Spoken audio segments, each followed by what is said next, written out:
Puluhan warga Kota Palembang mendatangi kantor KPU Kota Palembang yang berada di Jalan Mayor Sentosa, Kelurahan 20 Ilir, Kecamatan Ilir Timur 1 Palembang, guna mendaftarkan diri sebagai pelipat surat suara pemilu 2019. Peliputan surat suara sendiri mulai akan dilaksanakan pada tanggal 9 Maret 2019. Terkait hal itu, Jamaan selaku koordinator logistik KPU Kota Palembang mengatakan, pihaknya akan melibatkan 300 orang petugas, di antaranya 200 orang disiapkan oleh pemenang tender dan 100 orang lagi disiapkan khusus oleh KPU Kota Palembang. Untuk menjadi pelipat surat suara, warga cukup membawa fotokopi KTP. Ia juga menjelaskan, dalam satu hari petugas ditargetkan melipat 2.000 surat suara. Dan apabila dari 300 petugas tersebut dalam satu hari tidak mencapai target pelipatan, maka akan ditambah lagi petugasnya. Untuk pertama, pelipatan itu kita butuh 300 wong.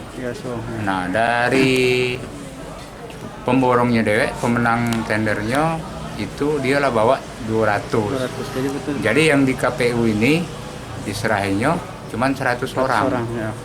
Nah, sedangkan wong kampung sini lebih dari 100 daftar tadi. Makanya aku tolak.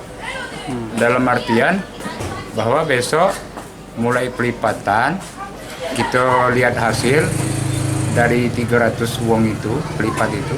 Kalau memang hasilnya tidak mencapai target, berarti kita harus nambah lagi jumlah orang yang. Salah satu ibu rumah tangga yang ikut dalam melipat surat suara ini mengatakan, dirinya bersama rekannya sengaja untuk mendaftar ke KPU Kota Palembang.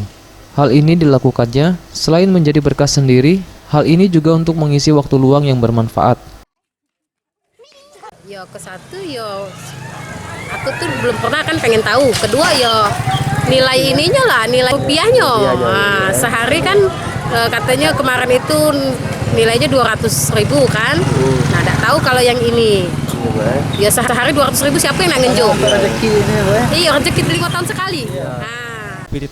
Dalam pelipatan dan penyortiran juga akan dipantau langsung oleh aparat kepolisian serta pihak KPU. Hal ini untuk mengantisipasi berbagai kemungkinan agar surat suara tidak mengalami kerusakan akibat kesalahan pekerja. Tim Liputan Sriwijaya TV.